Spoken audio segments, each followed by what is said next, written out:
during the session.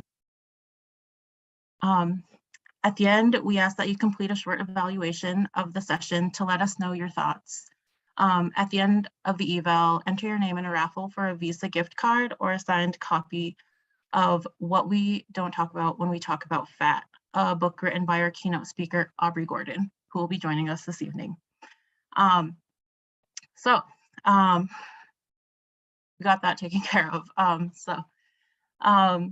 Yeah, as some of you may know, voting rights took a big hit this past legislative session as the Montana State Legislature passed voter suppression laws under the pretext of preventing voter fraud and safeguarding election integrity.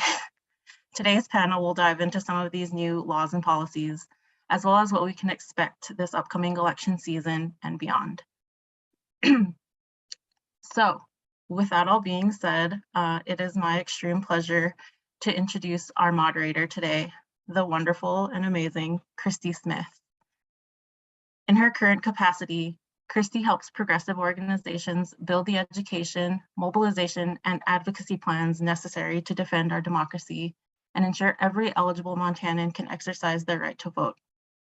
Prior to returning to Montana, Christy coordinated policy efforts to defeat the Atlantic Coast Pipeline and place Virginia on a path to 100% renewable energy.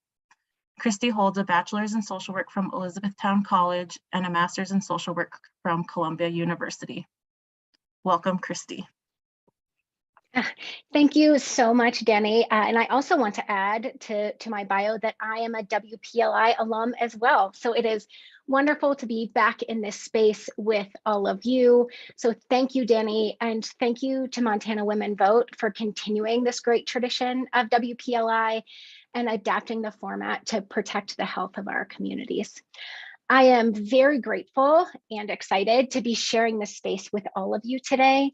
And I'm especially grateful for an opportunity to learn from two outstanding voting rights advocates with whom I've had the pleasure of collaborating and learning from them as well.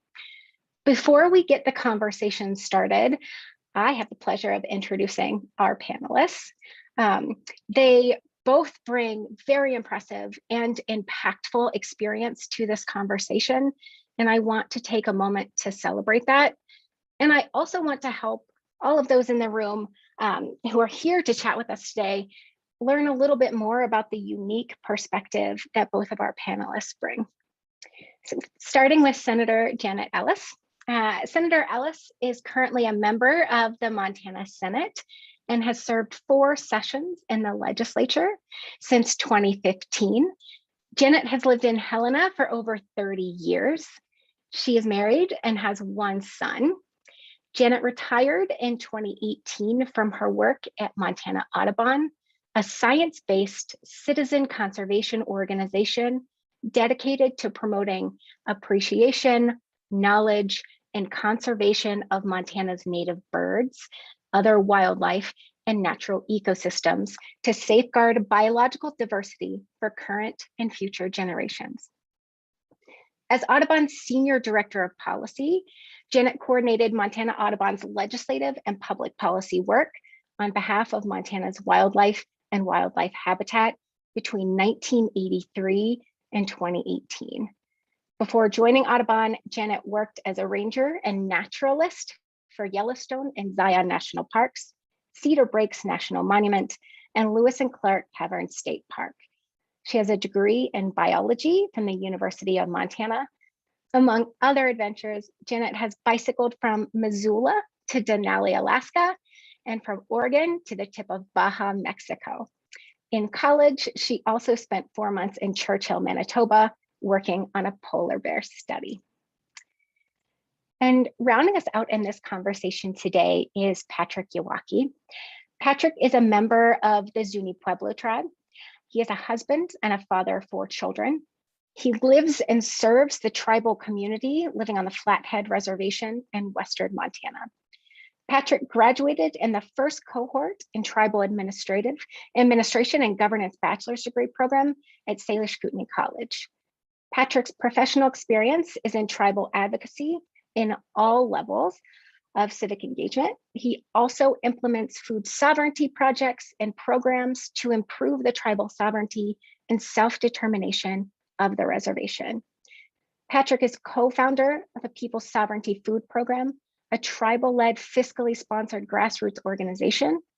He's also co-founder and co-CEO of Red Medicine LLC, providing professional civic engagement services and political consulting for tribal nations, communities, and organizations.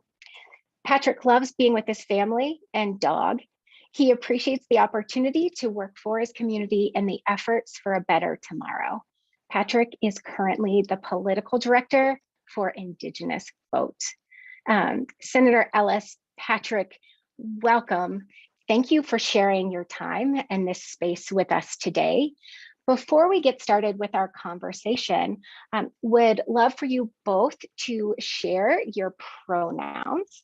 And I will actually go first. I'm Christy and I use she, her pronouns. Senator Ellis, how about you? Senator Ellis, I also use she, her. Wonderful. And Patrick? My name is Patrick Iwaki and I use he, him, his. Thank you. Great. Thank you. So obviously there is no shortage of things to talk about when it comes to voting rights here in Montana. We'll be talking about policy and politics. And I know personally, I can focus on democracy as an institution or a process. In reality, the definition of a democracy is a government of the people. So democracy is both a structure and a personal experience. So in the spirit of that personal and human experience and element of democracy, I'd love for each of you to tell us about the first time you voted. And Patrick, I will actually ask you to kick us off. Yeah, most definitely. I can. I voted at my high school, and it was essentially I came from a larger community, so there was thousands of people there, and I would say, it was a learning experience. It's something seeing so many other people contribute to and participate in, and it's something that is you can recognize as a lot bigger than you as an individual. And so, my experience in my first time voting was alongside my parents. I think a lot of times parents are bringing their children to educate them about the process, and my parents did a very well at that at teaching me. But also, I think in my family, politics are huge, and so if I didn't vote, it would kind of look bad on me as a family member. So I appreciate the voting process and our ability to choose leaders that represent us. Thank you. So, yeah, so I first voted at 18 and I've voted ever since. And I don't know what else to add about that. I would have been in high school. I'm older than Patrick, so it's been a while since I started voting, but I don't think I've missed an election in my whole history. And what's exciting about having a kid is you steer that person to be an active voter, which has been a challenge some days with my son, who has moved too many times. But we are good in our family and always vote. Yeah, it's amazing how much we learn behaviorally from our family of origin. And Senator Ellis, love hearing that you're passing that on to your son. And Patrick, as a father, I'm sure you're already having these conversations with your kiddos and showing them the importance of engaging early and often.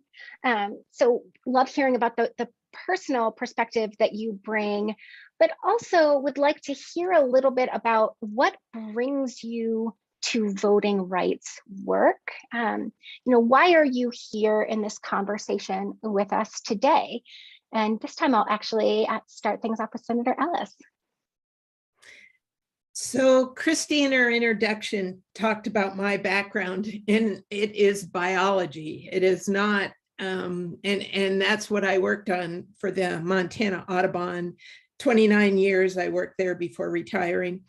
But I do come to voting rights mainly as a legislator. And in the Senate, I've been on the State Administration Committee since 2019, as well as on the interim committee that deals with election laws too. That's called State Administration and Veterans Affairs. You may have heard it as SAVA. It's an acronym. And so I come to voting and understanding our voting laws better through the legislative process. Thank you. And Senator Ellis is also the chair of the SAVA Interim Committee. Yes, this interim I am. I forgot and that part. Well, we appreciate your leadership. Absolutely. And Patrick, what brings you to the voting rights realm in this conversation today? So again, like on my mother's side and my father's side, leadership is crucial. Being on both tribal councils as well as spiritual leaders amongst the community, that is kind of ingrained in me as a person. My teachers growing up have always directed me towards leadership and leadership trainings and things like that. But coming to Salish Kootenai College and being in the Tribal Administration and Governance bachelor's degree program really kind of elevated me into being more, to finding a more professional role in voting rights. Early on, I was able to get an internship under CS or Confederated Salish and Kootenai Tribes Tribal Council as a get out the vote strategic planning and other types of goals of the internship. And so I was able to work as well, working for organizations like Montana Native Vote or Indigenous Vote Now, to not only, come up with theory about getting tribal people to engage in the voting process more and participate, but taking that theory, creating implementation plans and planning, and actually carrying out and implementing those plans. And so since 2016, I've been on the ground, I call it Mox on the ground organizer here for the Flathead Reservation.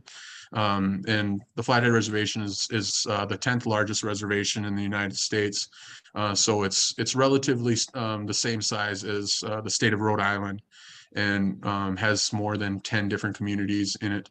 And so being able to participate as a on the ground organizer, I was able to take my experiences, and then in the end of the last half of the 2021 session, I became the lobbyist for the Blackfeet tribe, and being able to use my experience and on the day-to-day, really having to defend our right to vote here and our ability to account for every single vote. And it has been a roller coaster ride of emotions. I was able to meet wonderful legislators and senators such as Janet Ellis here and other tribal legislators out of the Native Caucus, and it's been a growing family, I feel, and this work has only been able to elevate the Native community here in Montana to ensure that we have our right to vote. Well, thank you so much to both of you for that. And Patrick, one thing that you said a few times, and a phrase that we will use throughout this conversation, is the right to vote. And I think that can mean different things to different folks, and would love just to have a shared understanding of how we approach that. So when you say the right to vote, Patrick, what does that mean to you? What does that look like in your communities? Yeah, so the historical timeline of Native American voting has always been suppressed, and we have had to fight for our right to vote. And ever since not being recognized as state citizens in the state of Montana when it first entered statehood, to having to deal with other Jim Crow laws that encroached into tribal communities. A lot of the times, just the state or the federal government just has not recognized Native people as citizens of this country or state, and we've had to fight for that right, whether it be because we're not taxpayers or we're not landowners, or whatever reasoning that they try to give us, that we've had to fight for our right to vote.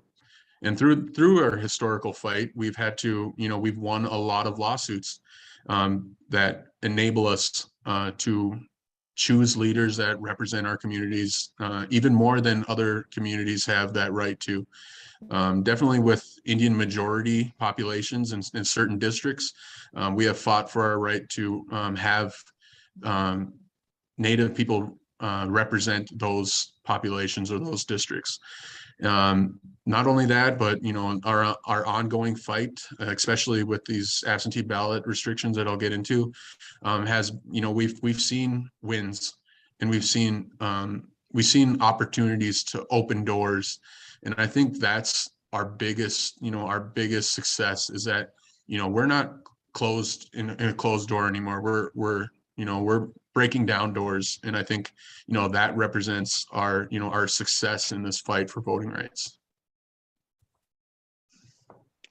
Well, thank you for that. The one thing I think a lot about in voting rights conversations, especially when we talk about access to the ballot in Indian country, is that timeline, right? I believe Utah was the last state to grant Indigenous folks the right to vote, and that didn't happen until 1972, or we're talking about very recent history.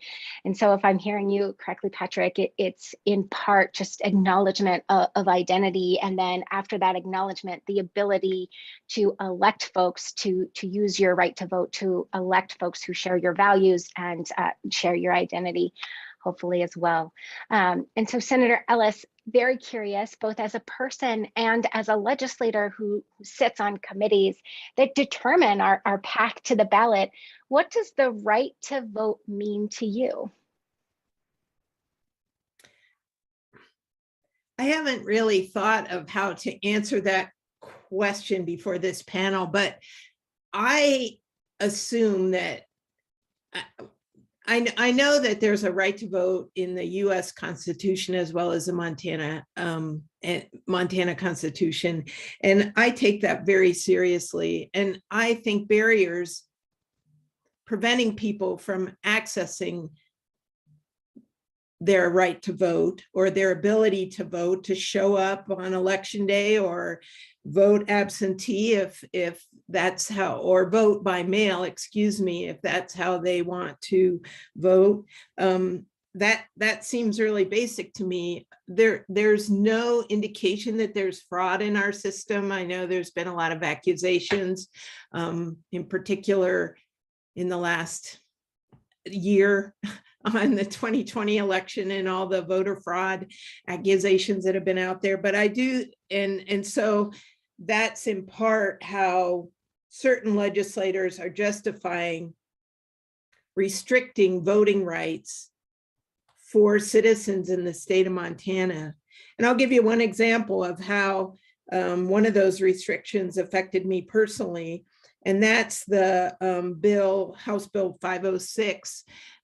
It prohibits new voters from getting their ballots until they're actually eligible to vote. So this is 18-year-olds.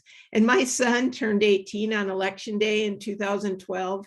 And so he actually, if this law had been in place, wouldn't have been able to pick up his ballot until election day.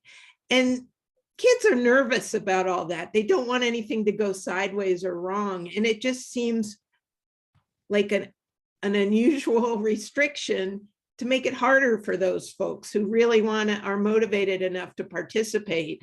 But that's the kind of thing that we're getting into. And for me, it just seems if you keep elections safe, there shouldn't be barriers put up. And it seems like it would be easy enough to measure and figure that out. We don't have election fraud in our state. There's virtually been none documented. There's a lot of accusations, but none documented. And so the restrictions that we're seeing don't make sense to me. They certainly don't make sense, Senator Ellis, and you used what in my mind is like the worst F word in voting rights work, and that is fraud, simply because there's no basis in reality. And it's one thing we saw in the 2020 election when the Trump campaign sued the state of Montana over the decision to let counties decide whether they held all mail elections or opened their polling places. You know, the judge's decision in that case had some very stern words about sort of the propagation of the myth of fraud, the fact that there is none, but also that the continued narrative around non-existent fraud damages our democracy and plants seeds of doubts in the minds of folks. But they use those seeds of doubt as cover to pass legislation that does create barriers to the ballot, and want to dive into the juicy bits now, because as Danny said at the start, and as we all experienced, a lot happened in the voting rights realm in the 2021 legislature. And this is a great time to talk through what happened, the impacts, and where we go from here. We'll just start with a basic question, and that is, you know, from each of your perspective, and Senator Ellis, I'll ask you to start. What was the worst voting rights bill that came across your desk in the 2021 session? That's a hard one for me to pick one specific bill, because all those bills came across my desk because I was on state administration and on the Senate floor, and they all passed. But I will pick probably closing voter registration at noon the day before an election versus same-day voter registration. I think that one is particularly egregious because if somebody realizes that they haven't registered to vote, they have to travel to an election office to vote or to register the day before. They can the day before till noon. And then they have to come back the next day, and that can be quite a distance. And that's when they get to vote. And as you probably can imagine, there's all sorts of things that can go wrong with all the databases and everything else on elections. And it's just a lot of times people think that they're registered to vote, and they may not be, or the record may have been lost. Because I know one of the things we have in the state is motor voter registration, but it's so convoluted that sometimes when you register as someone getting your driver's license, it doesn't get to your local government.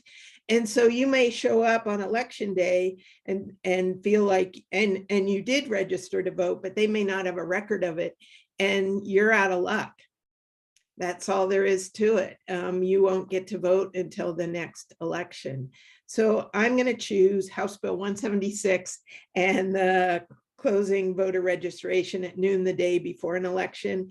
I also will just mention that my voter election judge, who has left her position, she thought that law actually makes it harder on local governments because of the it confuses people. That's what it does.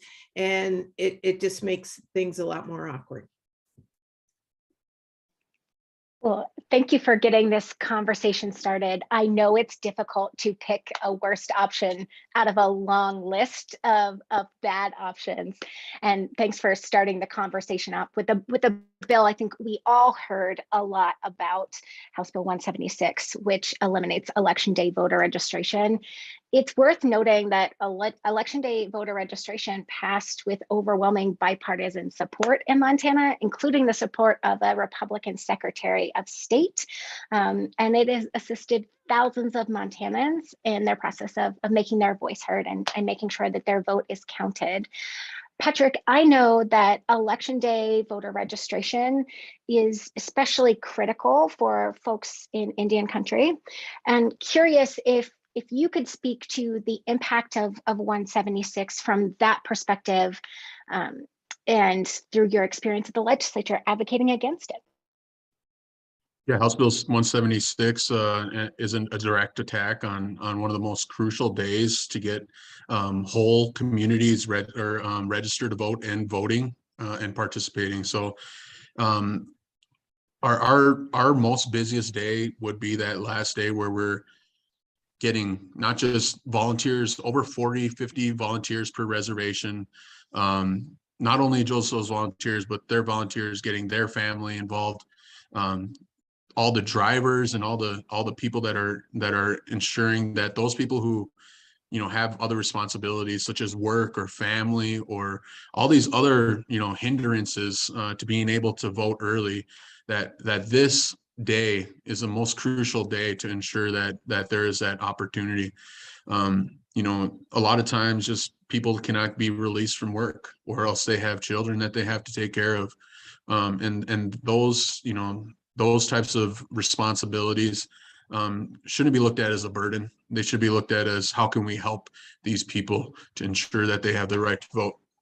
And something that that I kind of that I've kind of recognized as at this day is it's kind of like our Battle of Little Bighorn that we have every 2 to 4 years. And Battle of Little Bighorn was a battle of this Montana, North Dakota, South Dakota, Wyoming tribes when they fought against the U.S. cavalry led by General Custer.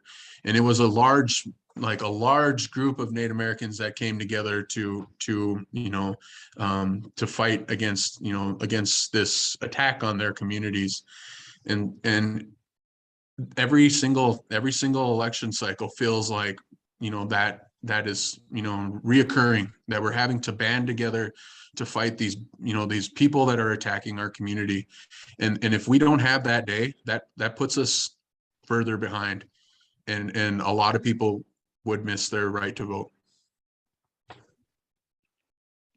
I think that's exactly right. And thank you for bringing up working folks, because the one thing that we heard by the proponents, by the folks who were supporting House Bill 176 is, you have plenty of time to take care of your voter registration before Election Day. Yes, it's your right to vote, but it's your responsibility to make sure that you do it in a timely fashion. The reality of the situation is that most election offices keep bankers hours, right? So, 9 to 5. And if you as an individual are unavailable during those time periods, oftentimes the 5 to 8 p.m. time and Election Day is the only time you can go ahead and get that taken care of and update your voter registration. So there is an impact there.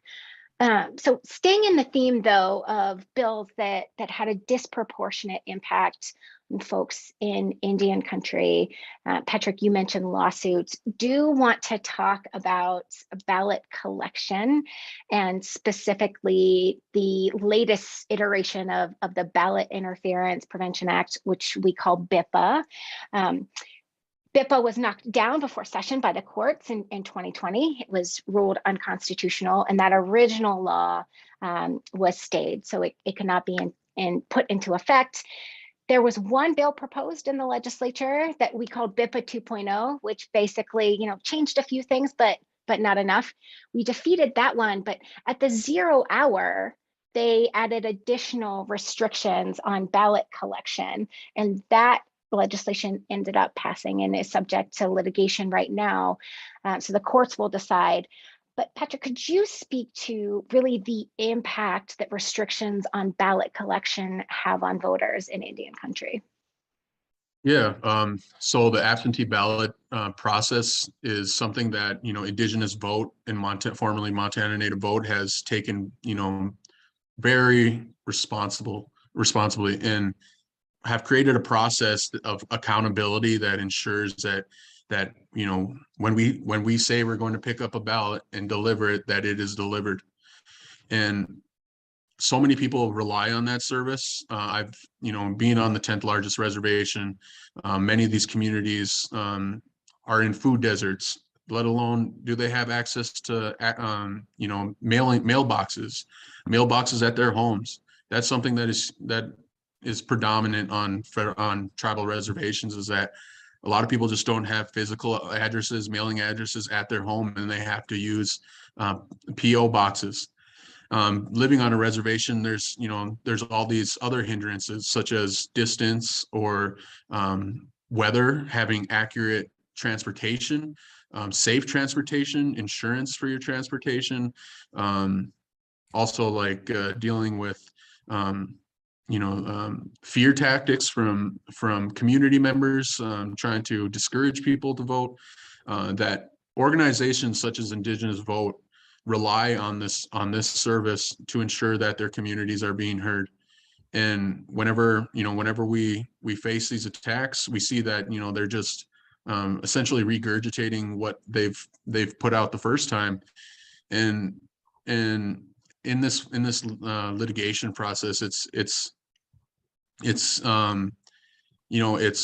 sorry that we have to go down this route.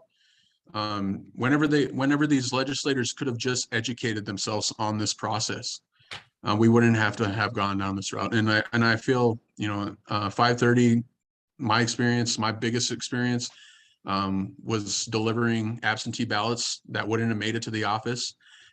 If they were sent through the mail, they wouldn't have made it to the office by the time they could have got counted. We had to travel from its old agency in Dixon, Montana, which is about 80 miles away from Thompson Falls in Sanders County. Round trip is 160 miles. This was November, so it's cold. It didn't snow that day, but there is opportunities for the weather to get really bad.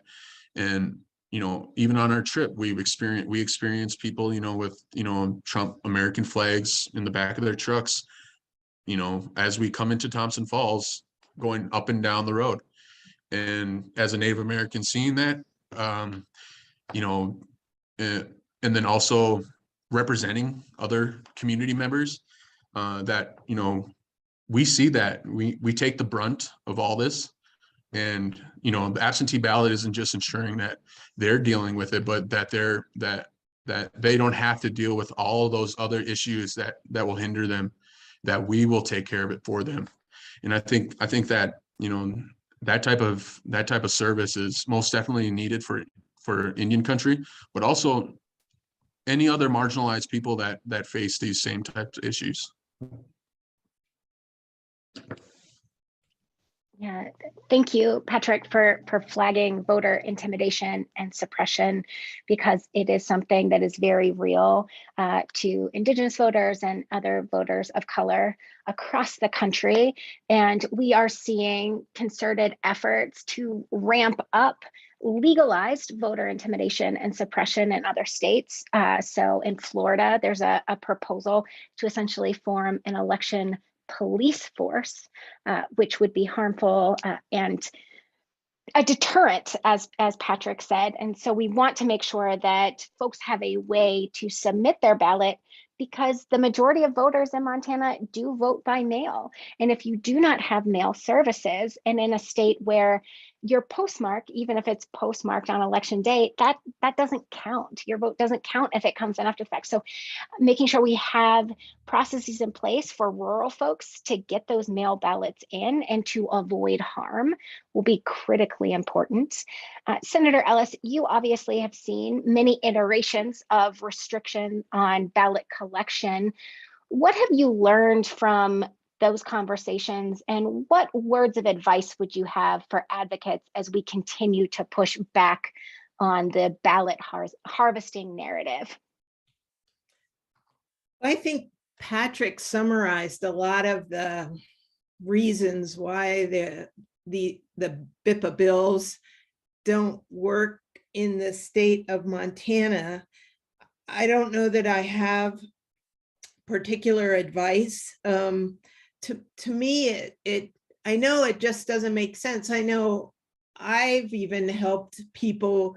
I remember helping an older woman who just moved to a new neighborhood in Helena and didn't know how to get her ballot in and was confused, a little bit confused. And it just seems like it's again another barrier being put up for seemingly artificial reasons, and the whole thing doesn't make sense. I will just mention that that is in House Bill 530 if anybody wants to read the actual statute where that was put in, but it is a problem, and there's a lawsuit trying to take that bill down, which I hope moves quickly, and it will, the lawsuit will be successful to rule that that law is unconstitutional. Well, thank you for that. And we will talk a little bit about litigation in a moment, because that's really one of the greatest defensive tools we have in the new political landscape here in Montana. But Patrick mentioned impacted communities, and there are certain communities that experience far greater barriers to the ballot. Obviously, Indigenous folks here in Montana, other BIPOC voters in other states, young people, and a population, Jenna, that I know is dear to your heart and you've worked with, is the disability community. So curious if you could talk a little bit about your bill this session that you worked at through the interim on, and the importance of addressing the barriers to the ballot for folks with disabilities. So my the bill that I sponsored last session dealt specifically mostly with not November elections, but school board elections and special district elections, just to make sure people with disabilities had the right to, and the ability, excuse me, to vote in those elections. I think it didn't change things really for our elections that are held by local governments during November, or even the primaries. It was mainly dealing with the special districts, which is anything from water and sewer districts, irrigation districts. There's a lot of special districts. And then school board elections. Some people had, some local governments allowed their machines that would allow people with disabilities to vote in person, and other local governments didn't have any access, and their buildings weren't accessible either. So the whole thing was problematic. And what we were trying to do with that bill is actually get everybody the ability to vote every single election. And just so you know, I just got notified, I think it was in late December, that the Secretary of State's office is going to work on its rules for how it's going to implement that bill. I have not been contacted about any draft rules yet, but that process will be ongoing. I guess there's some things that they need to interpret.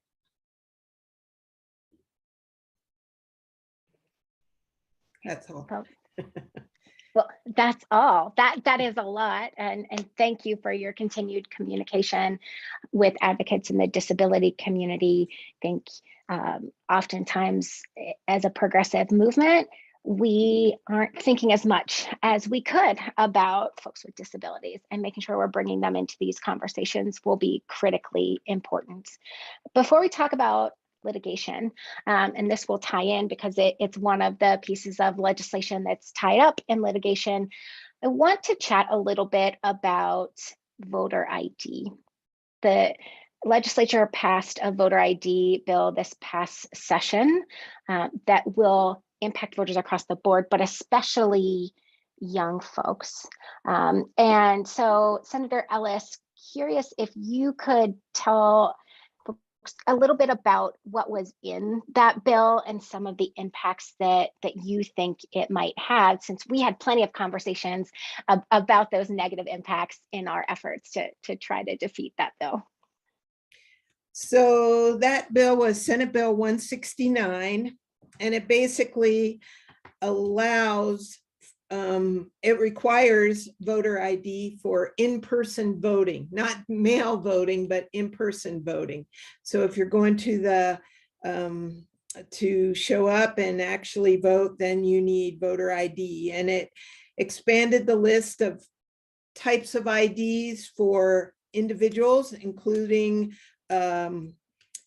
concealed carry permits are now actually one of the IDs that is acceptable to do to both to register for vote and use when you want to vote. Then for students, it actually requires two different forms of ID, and that's one of the problems because it puts a higher threshold on how they can both register as well as show an ID if they vote in person. They need a student ID, but then they also need another ID on top of that. And that's what the legislation is, or excuse me, the litigation is aimed at. I guess I'm not supposed to mention that yet, but that is what it is aimed at, because all of a sudden we're putting in different thresholds for students than we are for most citizens in our state. That's exactly right. And thank you for that summary. One thing that continues to baffle me is that voter ID in general is supported broadly across political parties. So it's something that's really hard to push back against.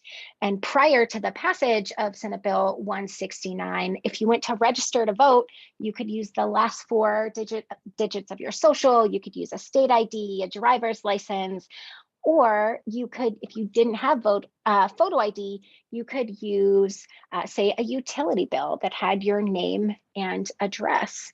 And similarly, when you went to the polls, if you vote at your polling place and not by mail, you could show that utility bill as proof of your identity, or a student ID, and just as long as it had your name and your picture. And so the shift really is, one, a requirement for photo ID, which not everyone has access to, and two, this really undue burden on young folks in Montana who are trying to exercise their right to vote, but we just keep putting barriers up in their place.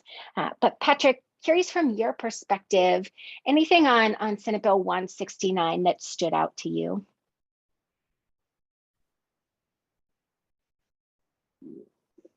And I think you're still muted. Well, there is language in there that protects tribal IDs from being utilized, but the biggest thing that we recognize is our youth that do not have those tribal IDs. When they go to universities or colleges off the reservation, that their chances of getting IDs are much limited without that know-how of where to go, what's the process like. A lot of these people are just now becoming adults, and without their parents there, or anyone that a lot of it has to do with trust too as well. Just do not go about getting their IDs in that the allotted time that they have to ensure that their vote's counted. And so we recognize anytime that these tribal IDs are carried out, that a lot of times that these local election officials just do not know the process. They don't recognize that there's other ways to account for somebody's identification, and just if any advocacy, that there needs to be that proper training and education for these election officers that are working these elections, to ensure that they're accountable to every single voter. Absolutely. I think the other thing that I'm remembering about the 169, Senate Bill 169 process was there was movement in getting language added back in that would allow for the use of a student IDs. And that is actually at the same time that concealed carry permit, because folks are having some strong reactions to that and totally agree. There was sort of a, oh, well, if you give us concealed carry permits, we can put student IDs back in. And of course, at the last minute, those helpful amendments were stripped from the bill. And what we were left with was you can use your concealed carry permit, but not your student ID. And just putting all of this in the bigger picture, now there's no election day voter registration for these young folks to access. And if they turn 18 close to the election, they can't have their ballot issued to them if they're voting by mail. So the totality of this for young folks really is disenfranchising as a result of the 2021 session. But there's a lot that happened, and I want to get to the good news. So litigation, there are a number of lawsuits that are seeking to challenge these disenfranchising laws. Patrick, I know that you've been following this closely because the Black Tribe is involved, but could you tell us a little bit about that lawsuit and where things stand? Yeah, so House Bill 530 and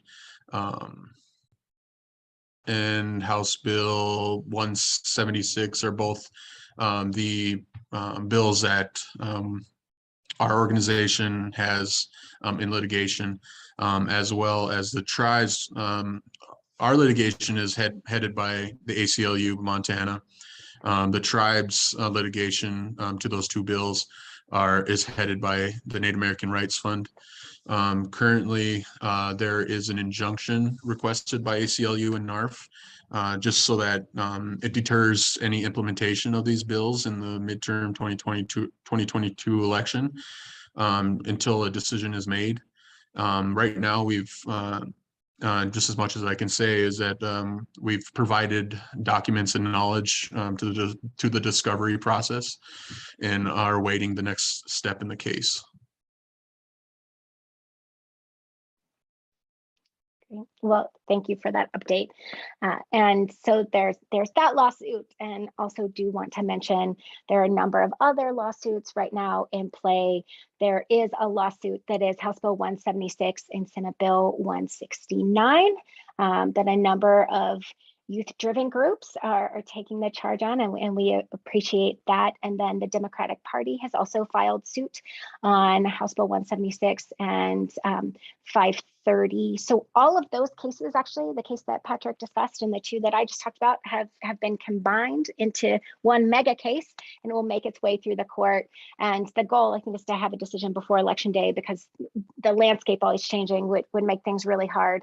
But there's also another lawsuit on 176 that was brought by the unions and the disability community, and that's in a separate court, and we'll keep folks updated as that plays out. Fingers crossed that all of these bad laws are tossed off the books. I do want to talk about some of the hope we have for our democracy and democratic processes. And so curious, Senator Ellis, what excites you? And it can be a policy idea or a vision, but before we open it up for Q&A, what's something that gives you hope and makes you excited about the future of voting rights in Montana? That's a hard one. To begin with, I did want to mention something on the litigation. I did want to mention, if anybody is interested in tracking the litigation, the Montana Free Press keeps its website. It's called Laws on Trial, and it keeps that website updated on all the court filings. It's a slow process, unfortunately, and but it is good to check in every once in a while, and maybe that's a hopeful thing. What I wrote down was more things that people could do rather than hopeful things. I mean, I think the more people that are involved, and this group seems in particular to want to be involved, I think the more people that are involved, the better. And it's really, really critical, I guess I'll just say. And this isn't a hopeful thing, but it is a reality.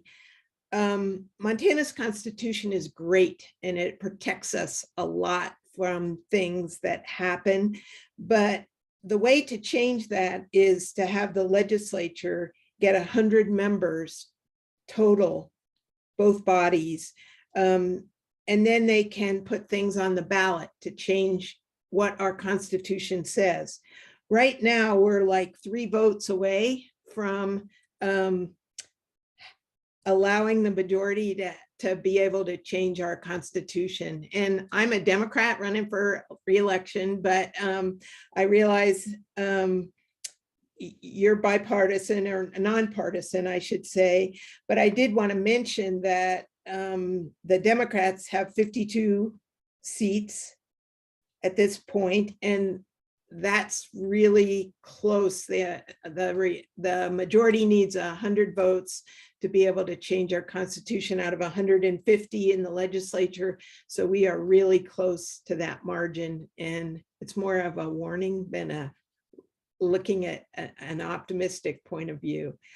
I do hope, I mean, my optimism lies with the courts, frankly, at this point, because, and that's perhaps because I sat through the 2021 legislature and just got beat at every turn by every vote. And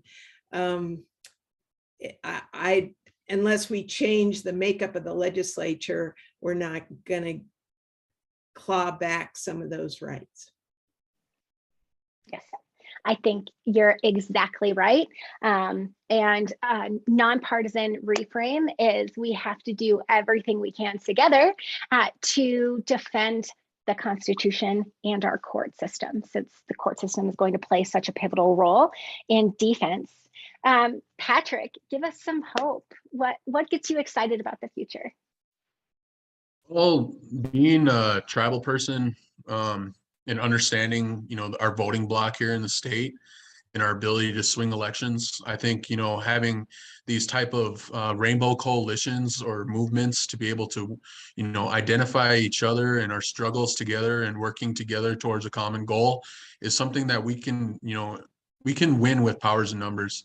We see that, with, electing Governor Bullock for 2 terms, there's certain ways that we can come together and defeat, these harmful people from getting into office. Being able to work, alongside Senator Ellis and other legislators, I was able to really meet influential people who really stood up for their communities. And again, we need more people like that in our legislature. Also, I think also in our communities, we're very innovative and adaptive in our tribal communities. When people try to throw things at us, we relatively know how to fight back or know how to move about around those hindrances or obstacles. And so, that's what we're doing in an Indigenous vote.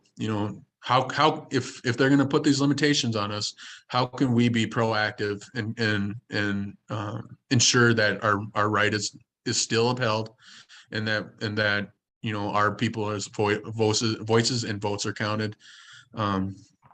I'd also say, as citizens of the United States, we all should do our due diligence in ensuring that our federal legislators know how important voting rights are to us. That legislation such as the John Lewis Voting Rights Act are totally relevant right now, and that the Voting Rights Act of 1965 did a lot, but it didn't do everything that it needed to do. And so that's what I say, that we have a lot of work to do. But I think if we work together and we understand our goals and what we're reaching for, that we can do good things here in Montana. Thank you. The hope we all needed, and I will add to that and say, we talked about House Bill 176, that bill to end election day voter registration.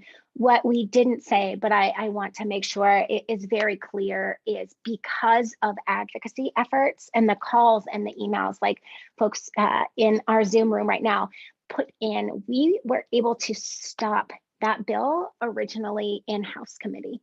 And it wasn't until a lot of political pressure was applied to some folks on that committee that it made its way out. So it is possible it is difficult, but I think we have some small wins under our belt and we can just keep growing from here. But I do want to just pause and see if there are any questions from folks in the Zoom room.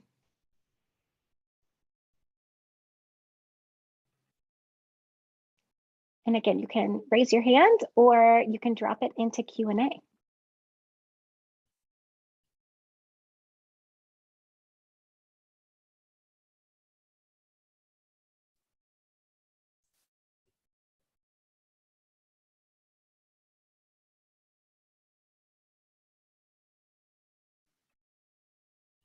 So Christy, I do want to say one other thing, since we have a little bit of time.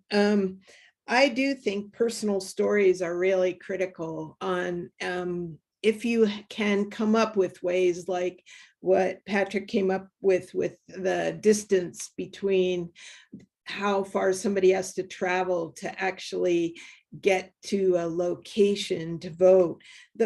Anything like that is really helpful rather than talking in abstracts.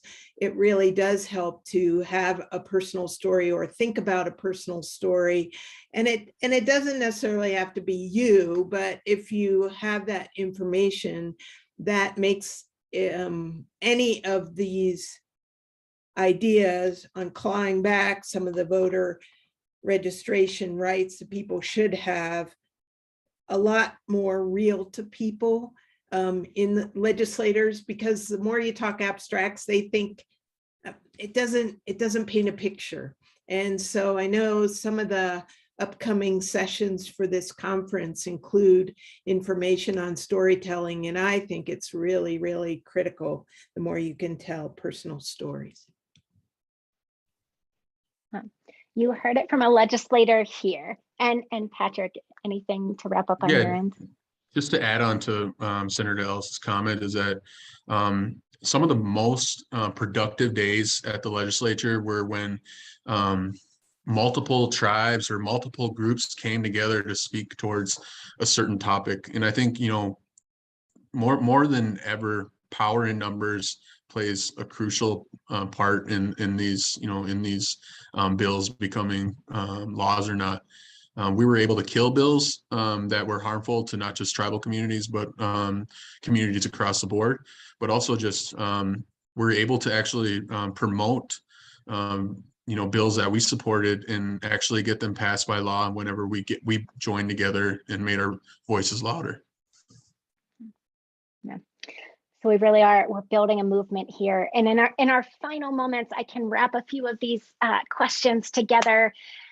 Do we anticipate more attacks on voting rights? Absolutely. I've been tracking what's happening in other states. It's still happening in other states. We can expect it to come our way in 2023, which is why these conversations are so important and why staying connected with organizations like Montana Women Vote will be so important. And speaking of our hosts of this wonderful conversation, I saw a question about, is there a resource that sums up all of the changes? As a follow-up to this, the great folks at Montana Women Vote can send out a one-pager that has the top lines of all of the changes that you can expect. And if anything changes through litigation, we will be sure to flag that for you as well. But do want to thank Senator Ellis and Patrick for your time, your expertise, your talent, and really your unending advocacy in a space that needs more attention and more good people to join us. So if you have questions, please do not hesitate to reach out to any one of us. Thank you all for joining us today. And thanks again to Montana Women Vote for pulling this conversation together. Thank you, Montana Women Vote. Thank you. Cool. Well, thank you. Sorry, I'm like, didn't get my video on. Yes, thank you so much.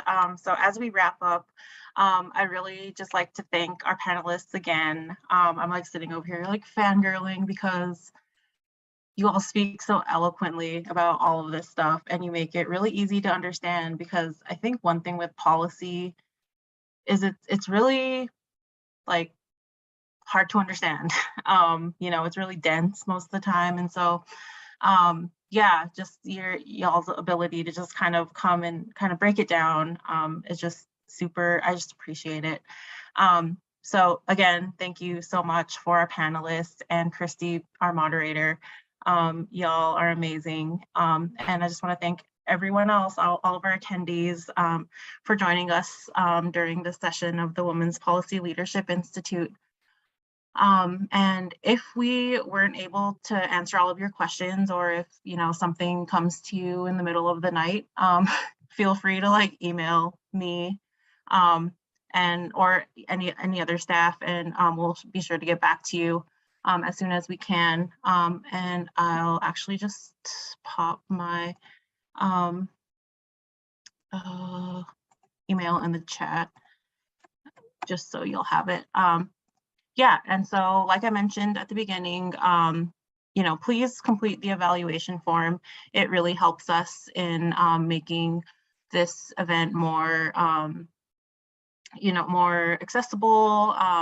And so, yeah, we really appreciate those evals. And like I said, we, complete an eval, you get put into a drawing to win either a Visa gift card or a signed copy of the book, What We Don't Talk About When We Talk About Fat, written by our keynote speaker, Aubrey Gordon, who will be joining us this evening. So hoping to see you all there as well. Also, again, like I mentioned, this full recording will be available on our website soon. I'm not sure when, but soon. And yeah, again, thank you everyone. And we hope that you have a good rest of your day. And yeah, hope to see you all the rest of the week. We have a lot more amazing panels, speakers scheduled. And so, yeah, thank you.